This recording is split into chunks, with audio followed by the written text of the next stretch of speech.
The Guild is Maximum Lawyers' community of legal entrepreneurs who are taking their businesses and lives to the next level. As a Guild member, you'll build relationships, be held accountable, and learn strategies specifically designed to get you unstuck and accelerate your plan for growth. Members are also granted exclusive access to masterminds hosted around the country.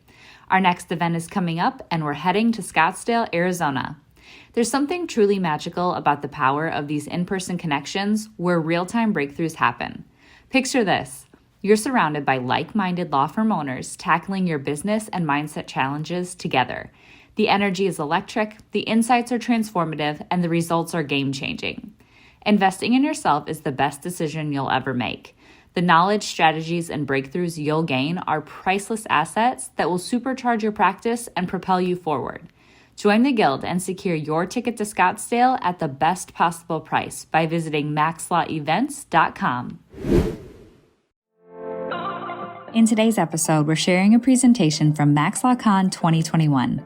Keep listening to hear Bernard Nomberg as we share his talk, Coach Always Said Teammates Are Forever. You can also head to the Maximum Lawyer YouTube channel to watch the full video. Have you grabbed your ticket to this year's conference? If not, head to maxlawcon2022.com to get yours today. Now, to the episode. Run your law firm the right way. This is the Maximum Lawyer Podcast. Your hosts, Jim Hacking and Tyson Mutrux. Let's partner up and maximize your firm. Welcome to the show. What Jordan and Nicole just talked about really feeds into what I'm going to talk about. Before I get into it, by show of hands, I need help real quick. Who is attending the best conference they're going to by show of hands of all year? Let's see it. Thank you. You'll see that later. I'm Bernard Nomberg, practice law with my brother and a couple other lawyers in Birmingham, Alabama. We do work comp, Social Security, we have a bankruptcy specialist, etc. We can't compete with the big boys in our state. Alabama has way too many lawyers, and the out-of-state big firms are creeping in or they're already there. We're not going to be on TV. We're not going to be on billboards. So we figured, where can we make our mark? Well, that's through the internet. And what I'm going to show you is how Facebook groups, and I'd love to tell you I predicted how this would go, but the beautiful thing about what I'm going to show you is how it organically has come about. It's the ability to do marketing without doing marketing. Who has hobbies here? Ryan, what's a hobby of yours? Cooking. Nathan, give me a hobby. Auburn football, we'll go with that. Jim, any of your hobbies can be turned, not Peloton. No, we'll get to Peloton. Any of these hobbies can be used for marketing. And let's, some of this is we're not gonna spend too much time on these. Talks about Facebook groups. This is really about marketing yourself without marketing yourself. It's not about you, the lawyer. It's about the group itself. And what I did, I'm coming from a small town in South Alabama, Dothan. My high school merged into the rival high school. It's very sad for a lot of people. There's only two big high schools. Northview, my alma mater, merged with Dothan. It's now Dothan High School because it's our city. And they moved in, this is the biggest insult, they moved into our old school. So instead of my high school, it says Dothan. A lot of people were butthurt, as you can imagine. Very proud sports programs, including football. I played high school football, I played college football. Well, trophies got thrown into the trash by the new administration. People were furious. This was in the summer of 19, leading in the fall of 19.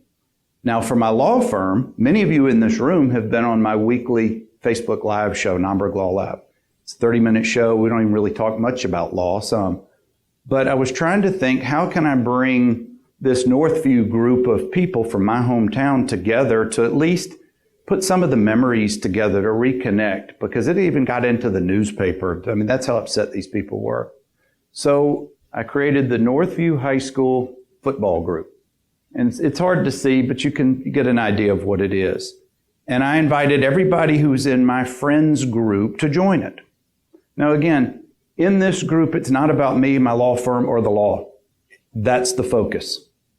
It's like you can do this for bourbon. I know Tyson does that. You can do it for any of your hobbies, any of interest. And this is what's so great is you're not marketing yourself. You're talking about this. But As the moderator or co-moderator, I assigned to somebody else. Really, with these groups, you really need more than one moderator just in case. It's my name, it's my face, it's my voice that people know who's running this. And if they want to invite friends to join our group, it's got to come through me or our co-moderator. But what I also started doing is putting pictures and videos from our years of playing football and encouraged others to do the same. And it started building that community, which Facebook groups is so great about doing. Then the pandemic hit, March of 20. I'd love, again, to tell you I knew that that was coming and this is what I designed it for. It just happened. And it quickly grew. I think we're at about 500 people now. Our school is a school for 41 years, so there's a pretty large group of not just football players, but coaches, cheerleaders, anybody, band members, anybody who's in it. But we all have a common bond, and that's our school. So I then took the idea from my law firm's weekly show, why don't I start interviewing some of the coaches and well-known players? We've had players make it into the pros. They're very well known, at least in our region. So I interviewed our high school's main coach, our best coach who won the championships. And the amount of people, because this was in, I think, April of 2020, the number of people who tuned in was almost 1/3 of the total group membership for just that show, live. It was incredible. It was in Zoom, and I posted it only live through that group, and it's a closed group. Then I started doing it each week. And now I've done about 80 different former members from our high school all years, going back from 78 to 2019. Again, a lot of people don't know each other. But each week, I do these every Wednesday night. Now, what I should have let off was, I do this because I've made a decision with my brother about how we do some of our marketing. About 1/3 of my work week is spent on some version of marketing. Those of you who know me know I'm on a bunch of platforms, do a bunch of different things. But if you've got kids at home, or if you don't like marketing, this is not really for you. This is really kind of as both Jordan and Nicole said, this is really a niche. You really have got to enjoy what you're doing here.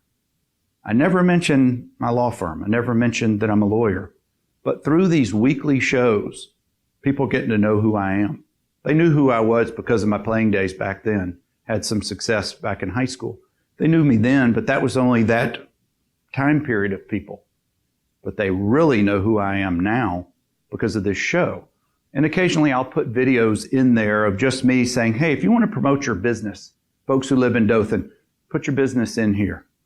If you know how Facebook groups work, you can divide it by topics. You can make it easily searchable. There's an announcements section that has in there, and that I keep that at the top of the page. It's a welcoming video. It's letting them know who the next several guests who are coming up on the show. It's my encouraging them, put your videos, your photos, your memories in there so we can all share a commonality. Now, how they're getting to me, and this is what happened, and this is where the light bulb really went off, is that at least in my Northview group from my hometown, I was starting to get messages and phone calls. Hey, do you do car wrecks? Do you do med mal? Do you know Dr. So-and-so? And this is really kind of in my hometown. And my hometown in Dothan, 50, 60,000 people, is very saturated with lawyers. But these people know me through this, or maybe they knew my dad who used to practice down there for many years. But I started getting cases out of this. And it was pretty organic, meaning, again, never mentioned what I did for a living. But then people would go find me on my other platforms. I've gotten cases, I've referred cases out, I've handled some cases. But that's how this has worked. And now these two groups, again, like I said, I played high school and also played college football. I went and looked about the same time I created the one for my high school, I created this one for my football for Vanderbilt. There are other Letterman groups and alumni groups. They're not run by the school, and I'm not affiliated or supported by the Vanderbilt Athletics Department. But now that they've seen what I've done for the last 2 years, they use my videos all the time, and I'm happy for it. But I've done about 80 weekly videos. I do these on Tuesday nights. They're on Zoom, and I tell the folks, my interviewees, I'm going to push it live strictly here. And it is a closed space of, I don't know how many are on there. It's probably about 400 or 450 in this group. It's become kind of a safe space to just talk about, and no snickering out here, we Bama fans, about Vanderbilt football. Again, we all have commonality in being a member here. I might have played in the late 80s. Other members played in the 50s. Some of the members played in the 2010s, whatever. But we all played at the same stadium. We all know the crappy facilities, coaches, etc. But that's what brings us together. And almost each day, for both of these groups, I find more information. My high school doesn't have a program anymore, but we may see former high school players playing in college or in pros, so we'll put that in there to keep the discussion going. We're in the middle of the football season, so I put stuff here about Vanderbilt. I've had the athletics director and the head coach both as my guests in the last month or so. And I've got the chancellor of the university coming on next month. So what do I do with those videos afterward? As I tell my guests, it's a closed private group. The only people who are going to be watching this and commenting live, y'all know how Zoom and pushing it to Facebook works. You can interact, communicate. And I field questions. I let them know who's there. I then upload it to YouTube, to my personal YouTube channel. And it's amazing how people are finding me either for law or not for law. Have you ever felt overwhelmed with everything there is to do within your legal practice? How do you keep up with your legal work while making time for growing your practice and attracting clients? Do important things like deadlines and even your family fall through the cracks? This is why you should join us at the #1 conference for legal entrepreneurs, Max LawCon. We're going to be focused on helping practices scale and bringing calm to the order. This conference is curated in order to accelerate your implementation. Based on where you are in your legal practice, we're going to help you identify exactly what is most important right now. When you leave Max LawCon, you go home with complete clarity, focus, and a plan to make 2022 your best year ever. And not only your best year in terms of revenue, but your best year in terms of time. Time back with your family. More time to do the work that is in your zone of genius. Only taking the clients that you like. And more money in your pocket. It's all at the Maximum Lawyer Conference. Max LawCon is a 2-day event on Thursday, June 2nd and Friday, June 3rd in St. Charles, Missouri. Seats are filling fast. Grab yours today at www.maxlawcon2022.com. I'll give you a quick example. I got a phone call from a pastor near Dallas about 2 weeks ago. Called, and sometimes we'll get those calls where a religious person who leads a religious congregation or organization will call for one of their congregates to kind of vet the lawyer out, see if we're a good fit. So that's what I thought it was. And since we have an extremely active YouTube channel for my firm, we get calls from all over the country. Again, work comp, Social Security, bankruptcy. So that's what I thought it was. And he says to me, "Do you know so-and-so?" And it was the name of one of my former guests. And it was a teammate of mine from back in the day. I'm like, "Yes, I do. What's this about?" "Well, how can I get in touch with him?" "Well, I'm not going to give out his information." So he tells me he and his wife go into storage units. And you've seen this on TV before, where they buy the units and there's gold or whatever in the storage units. Well, he and his wife buy unclaimed storage units. They look through what's in there, and he says, "If we can identify what's in there, we'll try to find the person and give it back to them. It helps us betterment of the community." I'm like, "That's awesome. Why are you calling me?"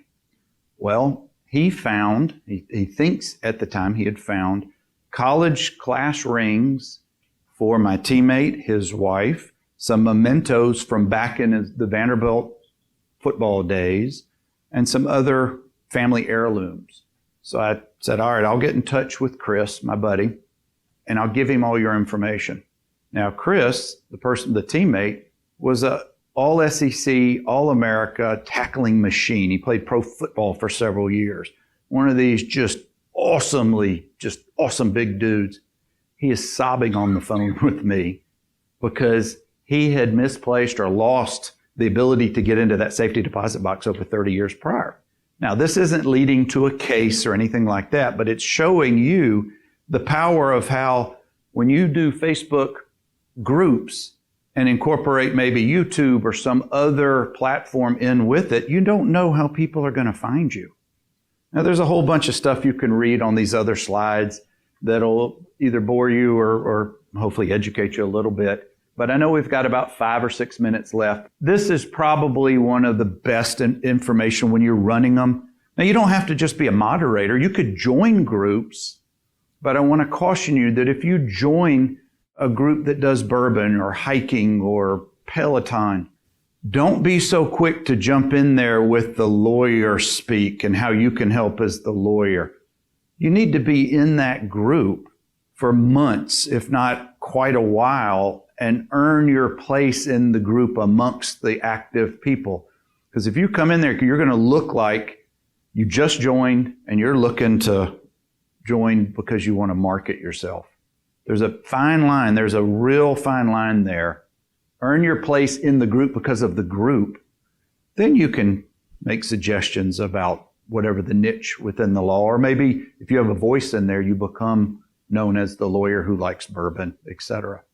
So that's, with the last few minutes that we have, I'll be glad to field any questions. And I know I went through this kind of quickly, but I'm now almost 2 years into this. There's almost 900 people. I bet I've fielded 30 or 40 phone calls between the two groups that have led to some cases, some fees. And it really just developed so organically because when I put it together, it was not for the purpose of creating marketing. And while I'm in there, it's fun because these are two topics that are important to me. It's part of my past, part of my current, and it's all my friends. So that's why I'm saying pick something that you enjoy as a hobby and join those groups. Or if you don't see what you like, create your own. And you can build this just slowly over time. Any questions, any thoughts? I'm the one who's the main moderator for both of these groups. Now, I've got two former teammates but from different years who may know other generation of former players who are co-moderators. I thought about getting either a family member to help out or someone in my firm to help out, but it would take away from the authenticity. It truly would. I understand what you're asking. That hadn't been my experience. It doesn't mean it wouldn't work beautifully. Here's another thing I just thought of as you mentioned that. There are actually other lawyers in these two groups who are former ball players for either of these programs, and either it hadn't dawned on them or they just don't see it to use it in that way. But I certainly haven't blocked or limited their abilities to interact in any of these capacities. But I don't know of how many other people are kind of doing this same concept. And it doesn't have to be with sports teams. That's just my experience. But I think it would work beautifully with any other hobby that you have, because the great thing is you don't realize you're marketing when you're marketing. You're enjoying the topic. And oh, by the way, you're the lawyer that they can now go to because everybody knows who I am. They didn't know who I am, most of these people, until I started creating this group. And people are adding to this group. Other members are bringing in their teammates, their classmates, etc. Is anybody else with any other comments? I'm running out of material for my high school. Again, it's only 41 years of information. So I'm begging former teachers and teammates, please bring me your yearbooks. Text me or email me all of your photos or articles. And we have, I'd say we're about 70% of the way with newspaper articles for the entire program. Now, if Facebook ever crashes, the whole thing goes away because there's no backup. But when I have guests that come on, I have them send me, I have a list of about 10 questions. So I actually promote the show the Sunday of the week that it comes out, like at 10 o'clock on Sundays. Everybody who's my next guest has photos of themselves from back in the day, from when they played ball or cheered or in the band. Send that to me. People love to see all that stuff. So I put together a little paragraph and then all their photos. And there'll be 50, 60, 70, 80 comments, but even before the show is aired. Now, when the show is going, it depends on who they are in their level of knowledge or, importance to the group or familiarity in the group. There might be 5 people watching, or there may be 50 people, just depending on who it is. But then what happens, and here's the beautiful thing that I'll finish on, put it on YouTube, and then I post the link to Facebook, Instagram, Twitter, wherever I am on social media, tag them, assuming they're on those platforms. But then I also will text or email them the YouTube link. And they want to take that and share that out with their people. So it's the next, the next reaches of your own videos. And you're the person who's the moderator of the show. So anything else? Yeah, anything. Oh, you always do them private? Yes, because that encourages the guests to be more open with it. I tell them exactly how this is. The only people who are going to be in there live are the people within our group. A lot of people are hesitant and still don't want to do it because they don't want to be video. They don't like to share their story. Other people are chomping at the bit to tell their story. And it becomes emotional. I've had some of the biggest dudes in the world there bawling by the end because they're remembering all these great memories that they've had. And some of their teammates who they hadn't seen in decades are in the group commenting back to them. And it's been cool. Like I went to a Vanderbilt football game at the beginning of the year, and we had 13 or 14 from my signing class all show up, and a lot of whom hadn't seen each other since we all graduated. Anyway, that's my time.